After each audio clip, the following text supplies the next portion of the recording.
Hey, y'all. Welcome to episode 43 of the Growing Space podcast. Today's episode is part one of a two-part little mini series that I'm doing this month. It's July. If you're listening to this after it goes live, maybe a couple weeks later, maybe you're binge listening. This episode is being shared in July, which is the month that I celebrate every year. Another year of being in business. And I thought a fun way to celebrate this year would be to share some of your stories. So I have interviewed two of my clients. Oddly enough, they're both named Jen.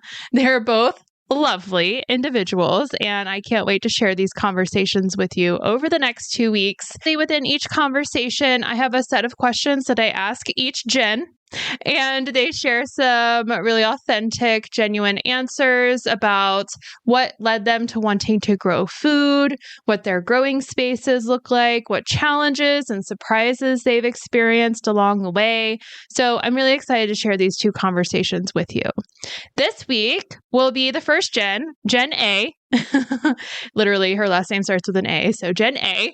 And Jen has been such a supporter of mine over the years. She really has. She's always there. She's always supporting me, whether it's booking services or being a plant club member or scheduling a weekly delivery. She has just been there. I'm just super appreciative of clients like Jen, and I'm excited to have the opportunity to share her story with you all today, or allow her the opportunity to share her story with you today.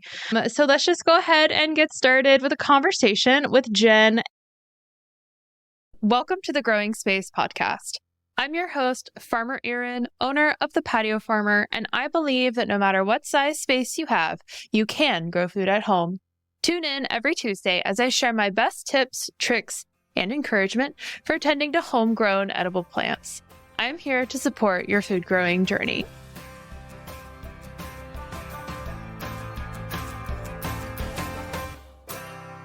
The Growing Space podcast is sponsored by Plant Club by the Patio Farmer.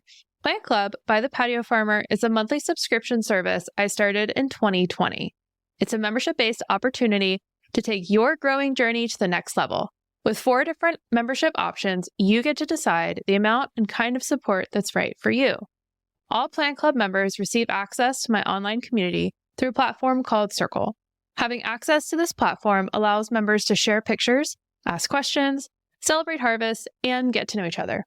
All Plant Club members also have access to free seeds each month, along with information on how to plant and tend to their crops, with seeding instructions and downloadable resources from the Patio Farmers Resource Library. Membership starts at just $14 a month. Join Plant Club today by visiting my website, thepatiofarmer.com/membership.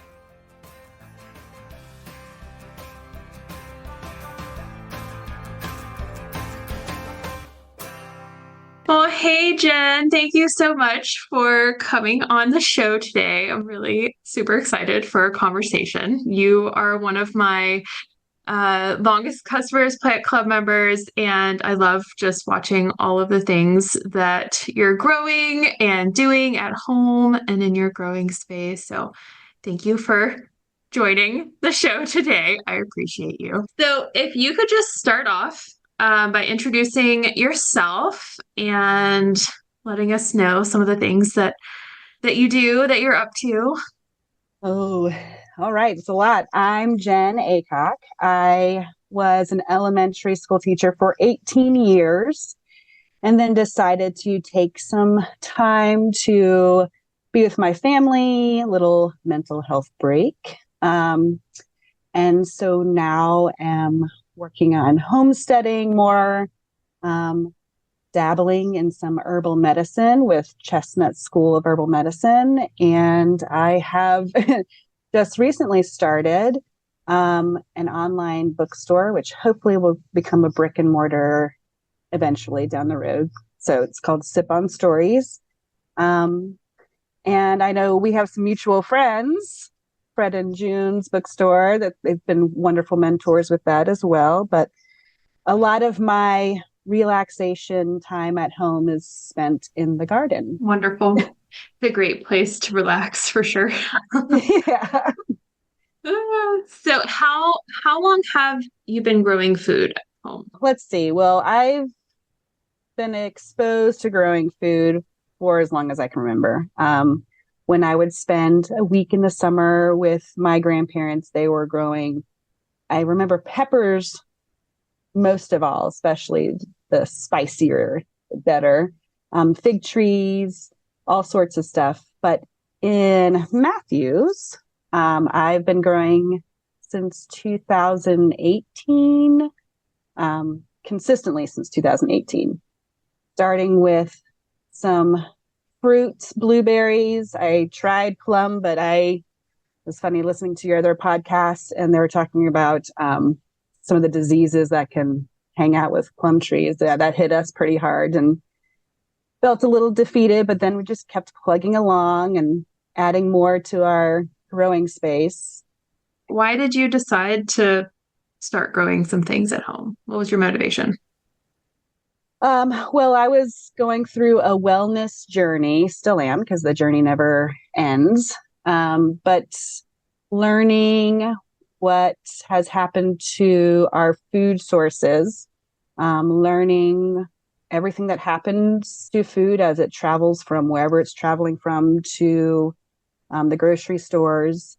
I decided buying local would probably be more beneficial with my kids. I have 4 kids at home.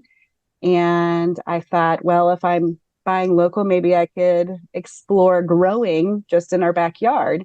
So before they were even able to understand truly what was happening, my kids, we went ahead and built some raised beds and got in the dirt. And do you remember, like, I know that you mentioned the fruit and you mentioned like being exposed to growing food, when you were younger, but do you remember the first thing that you ate that you grew? Well, probably was basil. I know we had peppers and tomatoes in our raised beds, but that takes a little bit to get the fruit from there. And basil was growing beautifully. So while we're waiting, just picking basil leaves and trying the different types of basil. Now we have Tulsi basil that pops up all over the place. So the fresh herbs, and of course we had rosemary and oregano, Greek oregano, being able to add a little bit of pizzazz to our food without having to buy some extra spices from the grocery store. That was pretty awesome. Do you have a favorite kind of basil? Ooh, I don't know. No, I I don't mean, know. the The Tulsi Thai basil, basil is the Thai basil. delicious, but the Tulsi basil is plentiful. And while I'm going Yeah. through the herbal medicine courses right now, I am drying Tulsi basil like crazy and saving it for teas and all sorts of stuff. And it just pops up anywhere and everywhere. It could also be because we have chickens that will eat it and just like to spread things around. I mean, you know this, but Tulsi basil is one of my like all-time favorite things to have. And once you sow it or plant it and it goes to Mm-hmm. seed, it just, you build like this natural little seed bank in your soil and it just comes Right. back every year and it's Right. magical. Yeah. It's so fragrant. Our bees love it. All the little Yeah. pollinators. It's beautiful seeing everything on the flowers when they're blooming. Yeah. Yeah. And it smells good, which is nice. Yeah. Mm. Yeah. Okay, so for the listeners, can you describe what your growing space looks like? Whew. Yes, I could talk for a while about this. We have a fruit section in our backyard, which has a couple elderberry plants, one in ground, which is massive, and we should probably trim that little love. But we do collect the flowers for an elderflower cordial. We collect the berries for the elderberry syrup. We have another elderberry plant in a grow bag. Then we have blackberries, raspberries, blueberries, fig tree, most of which is in ground. There's a couple in grow bags. And then on our other side of our backyard, all towards the front of the house, because, we have to find the greatest sun. And our main growing space has the cement blocks, thanks to your guidance there. And we have four by four beds and another raised bed, and then surrounded by all sorts of grow bags and pots and planters. And that's normally where I do most of the veg. Right now I have tons of different kinds of lettuce growing, and mustard greens and bok choy and the Tulsi basil and cucumbers and tomatoes. So the kids enjoy going in there and harvesting, pulling carrots or the sugar snap peas, which that's a crowd favorite. And another side of the house, I call it my driveway section. We have a patch of land where I've been working on the soil, amending as needed. I'm experimenting with what seeds actually like that space and what seeds don't. And so we have in that in-ground space maybe 4 or 5 little plots where we can throw in rows of corn or broccoli, or just depending on what has already been in the soil and what we can rotate through. Then we have 2 more raised beds that we just rotate crops through. Right now, one has carrots, and I got to harvest coriander seeds from the cilantro. And another one has onions and lettuce. And then we have pots of garlic. And then all along the front of the house is where I have the majority of my herbs. So rosemary, oregano, comfrey, thyme, lavender has been fun to harvest and dry this year. Very, very fragrant after drying it. Oh, the jasmine scented nicotiana. And then the sweet alyssum, all sorts of, I just like to explore and try new things, see what the plant looks like, the flower, the fruits, if there is any. I try to utilize all the space that we have. I would love to eventually get rid of the front lawn and just have like a wildflower, native plants and herbs area, but we're not there yet. Well, I'm a big proponent of that idea. Trying to turn as much of the space that you have into food producing as possible, obviously. Right. Yeah. Oh, if you have the space, might as well use it as much as you can. Yeah, totally. What are you most excited to grow this year? Well, we're a sucker for tomatoes. Sure. Ever since you first introduced us, I say us, myself and my family, primarily my youngest girl, to Craig and all that he has done for the tomato world. Yes, the NC Tomato Man. Yes, we love the straw bales, and we use those along the side of the house. We use the big buckets that you could get from Lowe's or any of those stores. And we seed like crazy in the winter. And we had 16 varietals this year and wound up with 79 potted, which for our little family, that's, a lot. But it comes in handy because, I like to experiment. So I had a brand new greenhouse that I was putting some of my potted plants in, my potted up tomatoes, and something got in there and was eating all the leaves. Fortunately, because I had so many tomato plants, I had at least 2 or 3 left of each varietal that I put in. So we were golden. We could still plant the variety, but I like to have them scattered around the yard, the different tomatoes. And my youngest actually, I can't remember if we responded to one of Craig's lives or sent him an email, because, he will share some of his tomato seeds. So she responded, and he sent her last year a few seeds, and I think one that wasn't even released yet. So she was super giddy about that. Very excited. I can't remember if it was dwarf mocha's plum, dwarf chocolate heartthrob. Either way, it was a dwarf varietal, and she was thrilled. So the plants that get my kids involved and excited about growing food, that's what gets me even more excited. Or the seeds that I've never grown before. Like last year, we had the loofahs. That was so cool, growing loofahs. And look, we have all these seeds that we can now sow ourselves. And it was awesome. This, kids, and go scrub off when you take your bath. So cool, all the things you can do with plants. Oh, yeah, no doubt. It feels endless. There's just so many different things to learn and do. You've kind of alluded to some of these things already, but beyond edible plants, what else do you have going on at home? Oh, wow. We have so many chickens. We have so many that we had to share the wealth. A friend of ours was looking to rehome some Japanese bantams a few years ago.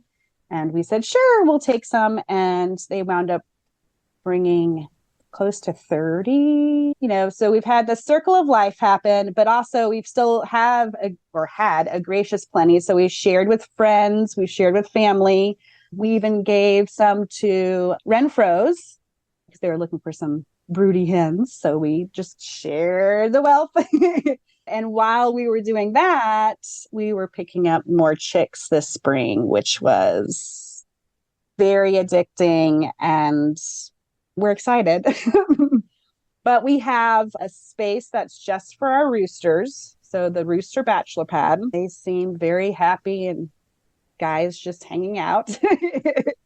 And then we have our lovely ladies in what we call our chicken mansion. It's a huge space for them where they can fly around, they can roost, nest, lots of space. And we have Japanese bantams, we have buff Orpingtons, we have Australorps, a white, it's not a leghorn, white rock maybe.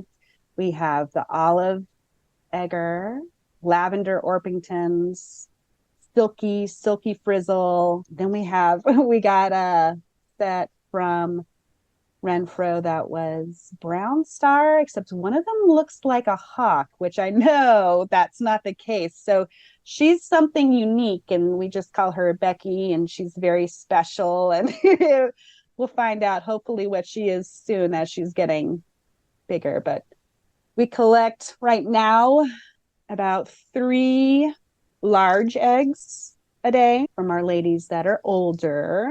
Most of our ladies are still too young. We're thinking maybe August, September, we'll be able to get eggs from them.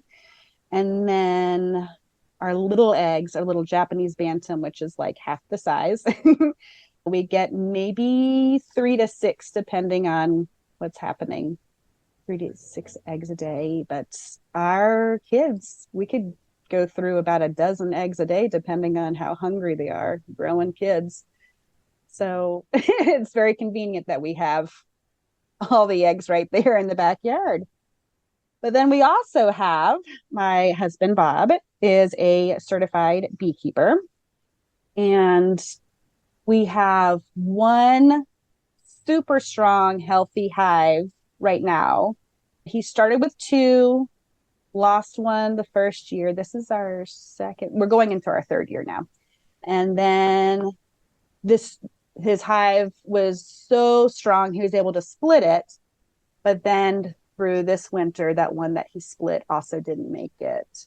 So, but we have one lovely strong hive, which he is going to be harvesting the honey soon. I'm very excited about that. The kids are excited. We've been able to taste a little bit here and there, and oh gosh, it's so nice. But normally, before the bees, we would get our honey from Renfrow's. So, because they have theirs labeled as spring honey and fall honey. But it'll be nice to have our own honey, and knowing that they probably get a lot of that pollen from the Tulsi basil and the elderflowers and the honeysuckles, having an idea of where they probably go visit. It's fun. That's very fun. And I'm very excited for you and expanding your chicken kingdom in the backyard. Oh my goodness. Yeah. Your little bantams, little Japanese bantams are so sweet. I mean, how much do they weigh? Like a pound, Yeah, two they're pounds? they're They're not so that tiny. heavy. And you Yeah. helped us get our, I don't know, white rock. I don't know what you were helping us while we are out of Yes. town and then sent us the message about a lone chicken just wandering the neighborhood. So when we came back, we Yes. grabbed her. Sweet Elsa is her name, and she is an absolute mess. She's the one that always likes to take dirt baths in the garden beds. No matter what herbs I put around to deter the chickens from coming in, she loves everything Oh. and will get in. That's fine. Oh, Elsa. It's also fun because Um, they are free range during the day and they don't necessarily lay in the same spot all the time. The kids get to go on little egg hunts. We have to watch where the girls go, and then we might find a little nest of 5 eggs. Oh, this is where you're laying now. Lovely. Thank you so much. It's an adventure. it's awesome. What has been the most surprising thing that you have learned while growing food? Surprising. Um, Probably that we can grow things here in the Charlotte area that I didn't necessarily think we could. For example, the lemon trees, the Mm. dwarf pomegranate, the pineapple, which mine had babies, so now I have to split those. It's very exciting. Although you have to bring them indoors during the winter, I just never really thought, yeah, I could do that at home too. Beforehand, I would just think, oh, this is just a Florida thing or this particular zone. It doesn't apply to us. We can't do it, but we can. And I love that. I love following you and your greenhouse to see what you have in there. I feel like that's one of the most surprising that we can grow pretty much anything if we're aware of what the plant needs, soil and temperature and all that fun stuff. Also, all the tomato fun with the hay bales or straw bales and um, moving things around there. And not just tomatoes, I guess the squash with no vine borers and Yeah, the straw bales, like that method is super, super great, super nifty. Kind of along the same lines, but what do you think has been the most challenging thing that you've mm, had to learn, or your greatest lesson? right. So I guess the most challenging thing for me was to truly understand how to pivot, Mm. how to shift my thinking from, oh, this can't be done, or no, this isn't going to work, to, okay, well, this didn't work. This particular seed didn't work in this location for this season. And then asking the question, why? Was it the wrong season? Was it the wrong soil? Learning what the plants need, what they like. I think about cilantro because Mm. and the cilantro is a people either love it or they're just not drawn to it at all. I love it.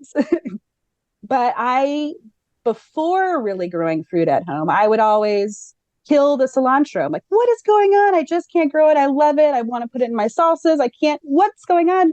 Then I realized, oh yeah, it doesn't like the hot temperature. Silly.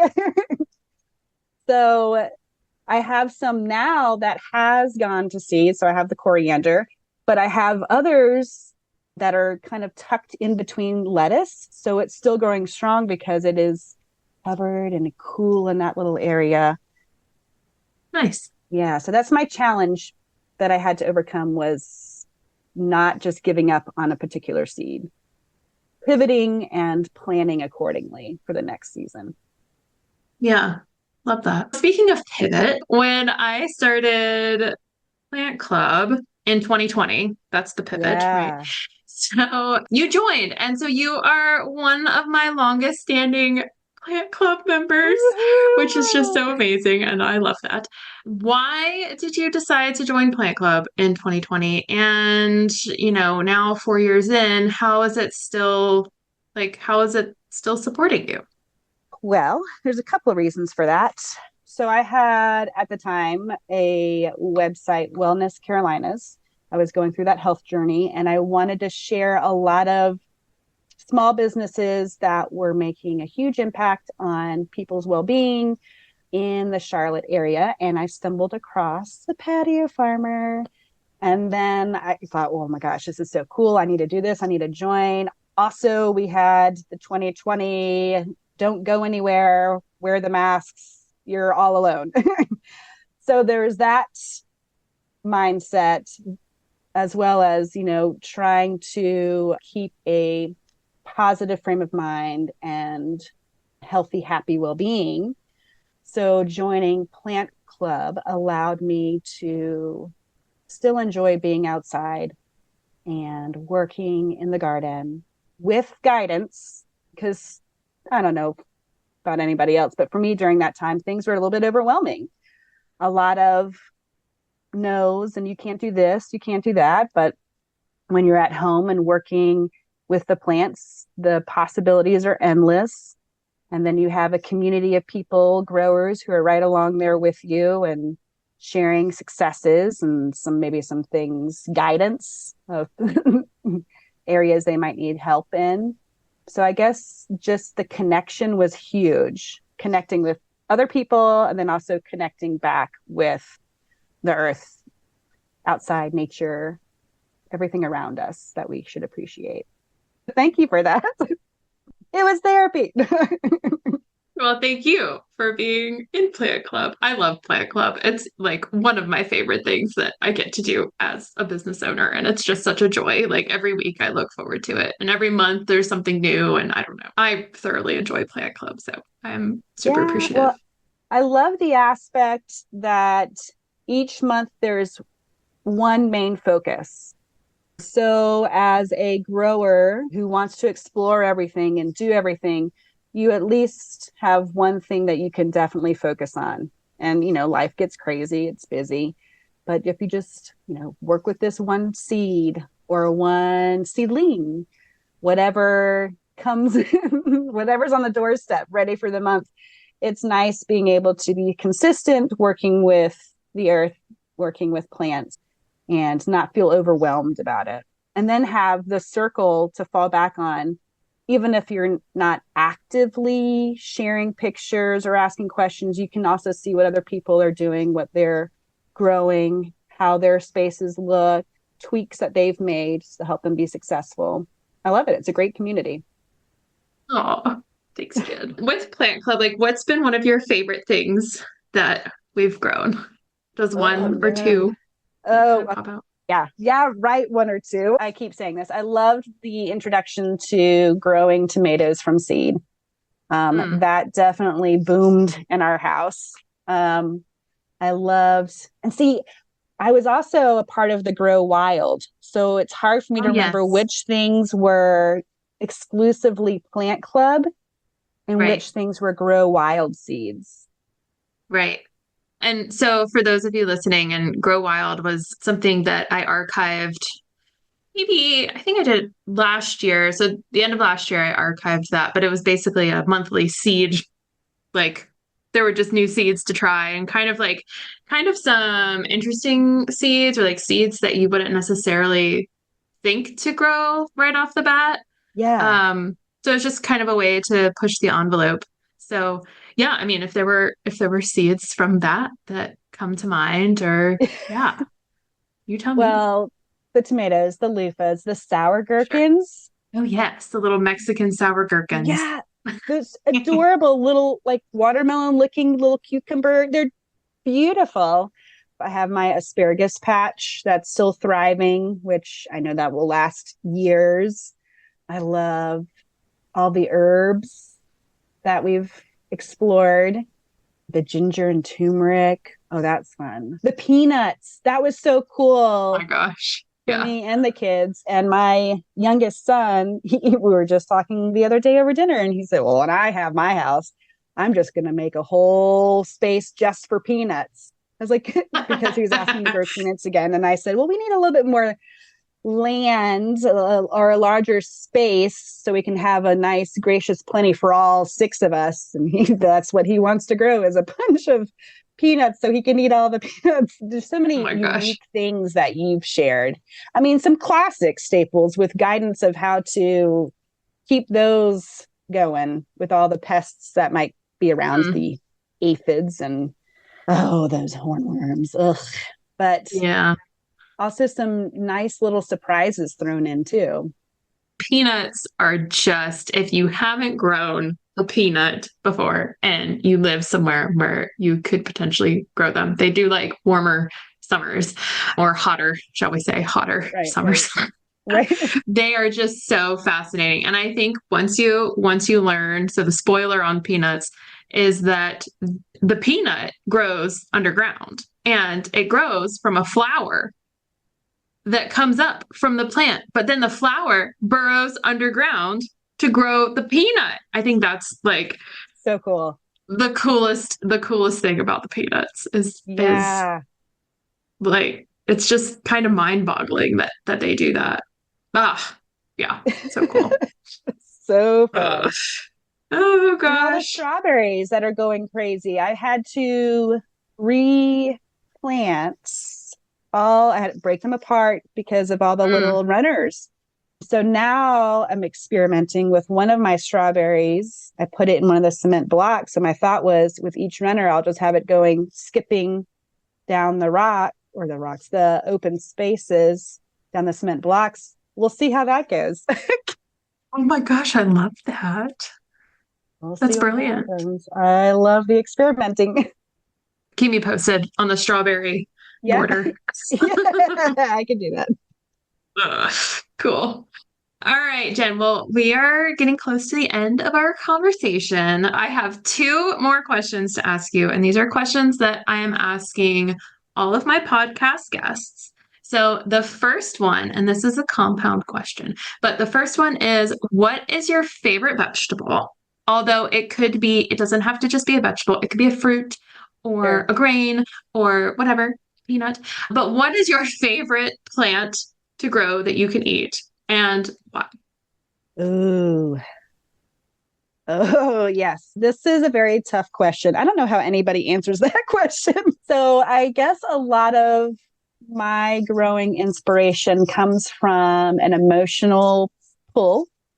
So, I think about the first time I was able to grow parsnips, and that is not necessarily one that is common for a lot of people, but it is something that my grandmother and my great aunt would cook for holidays. Was they'd fry up a whole bunch of parsnips, sear them, so much butter. So I remember getting a little bit emotional the first time I pulled my parsnips because, oh my gosh, it's connecting me to family or who are no longer with me. That was pretty special. But I love it never fails with peas. The excitement from my kids, well, and myself too. The flowers, oh my gosh, with each different one. I think I even posted on our Green Oak Cottage socials the pictures of the different flowers that are from the varieties of peas. And they're just so beautiful. The whites, the purples, fuchsias. And then the kids race out and they try to get as many as they can. We're really working on sharing here, but they're always, I mean, I know it's spring, it's right after the lull of winter. So it's that first veg excitement. This past fall was the first time we grew peas during the fall. And that was a lot of fun, realizing, oh my gosh, we can do this twice in a year. What? So yeah, that is the emotional pull with my kids, the emotional pull with parsnips with my grandma. I do love seeing the blooms of the elderberry tree and harvesting those flowers and then making the syrup. So maybe those would be, if I can't just choose one. My top 3, I guess, would be that. Although if you ask me tomorrow, I might say something different. Who knows? Depends on when I'm harvesting. Oh, I love that. And I love that you mentioned like the emotional connection that you Mm. have to some things and to that experience. I mean, that's how I am with raspberries. Like as Oh, soon as yeah. I eat a raspberry, I'm just reminded of my grandparents. And it's incredible. Like my grandmother who she developed like early onset Alzheimer's Mm. when I was really young. And so my memories of her are like her working out in her garden in her U-pick in the berry bushes with my Yeah. grandfather. And then it's all of her memory journey and watching that. But when I eat like especially the first one, which my mouth is watering right now as I'm thinking about my raspberry bushes outside. But um whenever I harvest the first raspberry of the season, it's just I feel like I am in her raspberry patch with her. And it's just Yeah. this like crazy moment where you have this connection and it's just I don't know. It's fascinating that's where it lands you, where a bite lands you, right? So, Absolutely. yeah, there's Connecting to those definitely memories. that connection and a lot more than just growing you Right. know, a berry Right. bush, right? Absolutely. Second question for all my guests. We've talked about a lot of the things that you've learned as you've Okay. been growing food at home. But Right. what would you Right. say is like the most important thing or the most like profound impact that growing food at home has had on you and your family Um, or just I you? would say, and I do say this to family and friends who ask, it just to look at everything as an experiment. I know our zone number shifted a bit. So at what we were 7A and now we're 8. Is that right? Yes. Yeah. Um, Yeah. We're seven, or I'm sorry, we're now 8A, our hardiness zone here in yeah. Charlotte. Yeah. So I've had friends ask, oh, can I go ahead and plant pumpkins? And this was earlier on, like do a few now and see what happens. Then do a few later on. It's everything is an experiment for me. Wherever I plant them in pots, plant seeds in pots or in ground or even fertilizing. Like I think my tomatoes last year, I believe was a tricky year for a lot of people with tomatoes. Maybe I am remembering it Mm, wrong, but mine did really well. And it could have been because I was late to the party and getting my plants in. So they missed, I think maybe there was an early freeze or something. mm, But I look at everything as an experiment. What mhm. works, what doesn't, and try not to let things weigh me down if it doesn't work out and just pivot and continue on. That's great. Our plants, I think our plants can teach us so much if we're receptive to them. And it's not just the practice of growing food. It's like, okay, well, how can you apply the things that you're learning from your plants to to your relationships or to your Mm, work or to, I don't know, something that you could be experiencing? What are all the different things that we can learn from our plants right, right. for me, that's a really exciting part about tending to plants and welcoming them all around me. Absolutely. And just showing that grace because sometimes we can't do all the things that we want and having that grace and being gentle with ourselves as we're growing and just making sure we're loving on the plants too. All right, Jen. Well, as we close out, tell people, like if you want, tell people where they can find out more about the things that you're doing. Oh. Um, so we are our homesteading fun is on Green Oak Cottage Farm, which we have an Instagram, Facebook, website, and we post a lot of bee stuff, chicken stuff, and veg and fruit, just updating on what's going on around us. I'll have a few more updates as I close out my herbal medicine certification. My goal is to be able to take some of the herbs that we're growing and turn them into beneficial teas and, with a purpose and not just putting herbs together because I think, oh, that sounds nice, but having the medicinal purposes behind them, as well as the comfort of tea. And that will be on our website and on our social media platforms. And then we also have Sip on Stories, which will also have the teas pop up on there. And that is a website, Instagram, TikTok. And we will be sharing a lot of the teas on there. We have something else Bob does is he now has his own coffee line, thanks to getting the coffee plant from you. Thanks, Erin. Oh, gosh. He has a close friend who has a farm in El Salvador, and it's been a working farm for 150 years. So he uses the beans from there. So we have the coffee line on there. We just have our hands in all sorts of different stuff. But yeah, on Sip on Stories, I have some of the books that I enjoy. I added all of your books from that podcast, the ones I didn't have yet, to the list. And then more of the homesteading books as well. But yeah, I feel like we're just bouncing around all over, just having a good old time. It's awesome. I love it. It's what it's all about. Do what makes you happy. That's right. Yeah. Spreading joy along the way. Yeah, totally. Awesome. Well, thank you, Jen. It's been great. And yeah, have fun. Good luck with all the things and all the harvesting. Thanks. And I know you'll keep me posted on how things are going. Oh, absolutely. And thank you for all the fun with Plant Club and everything else you've been doing. I do miss the Grow Wild, but I do love that you still have all the seed options available. So it's not like it's completely gone. Right. Yeah. All right. Well, thanks, Jen. Thank you.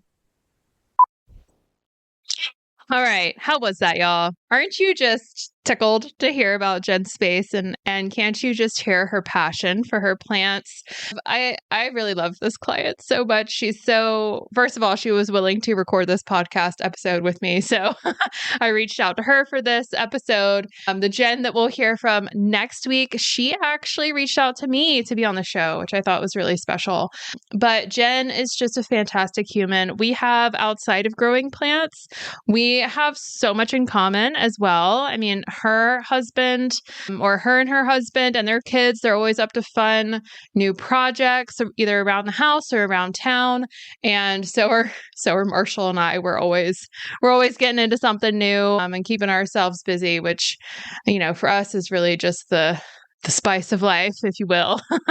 So I just love that synergy. And I feel like people who grow food at home have a lot more in common than just growing food at home. There's so much more that we can come together on. Not to toot our own horns or anything, but I think people who grow food are the best people. Now, that's not to say if you're listening to this and you don't grow food, I love you too. You're great. Okay, I'm just so grateful and appreciative for Jen for hopping on the show and being my first client interview on the podcast. I know she's also an avid weekly listener. So, yeah, just special shout out to you, Jen. You know, next week's episode, pretty straightforward. We're going to hear from Jen C. and hear all about her journey with growing food, what led her to growing food, what her challenges and surprises have been too. So tune in next week for that fun episode. So if you've listened to this podcast in the past, then you know that at the end of every episode, I like to share a fun little fact, and Jen will get a kick, Jen A will get a kick out of this fun fact. But did you know that basil seeds are mucilaginous? Yeah. So if your basil has gone to seed by chance and we get one of our lovely afternoon rain showers, as is very common. I mean, it needs to be more common. Honestly, we're in a drought. But next time it rains and your basil seeds and your basil plants have gone to seed, or you see like the little flowers on the top, check to see if you notice any basil seeds that may have, fluttered away in the wind, captured some water. Maybe they're laying around. They kind of look like frog eggs when they're swollen. You could also compare basil seeds and their mucilaginous form to like what a chia seed looks like when it's, when it's been soaked. You can plant them, stuff them down in the soil, do whatever you want with them. But that's what they are. So fun fact, basil seeds are mucilaginous. Yep. All right, y'all. Well, thanks for being here. Anything that was mentioned in today's show is going to be tucked into those show notes. So use those as a reference for yourself. And I hope everything is thriving and growing and prospering in your growing space. If it's not, take a look in those show notes. I might have a resource or two that's handy for you. Okay. Well, I will see you again next week. Thanks again for tuning into this week's episode of the Growing Space Podcast. I hope that you learned something new and that you were able to take this new information home with you and implement into your growing journey and into your growing space. As always, I am here to support you and your food growing journey. If you'd like to learn more about the different services and resources and membership programs that I run through the Patio Farmer, please check out my website, thepatiofarmer.com. You can also follow me on social media. I am on Facebook, Instagram, and oh my gosh, most recently, TikTok. Wow. I know. Here I am. Patio Farmer is on TikTok. It's very exciting. If you enjoyed today's episode, please give it a like or a rating or a review if you want. Maybe share a little comment about your favorite part of the episode. Share it with a friend. The more interactions I get with my little podcast online, the more I'm able to help people just like you in their food growing journeys. As always, thanks for being here, and I will see you again next week.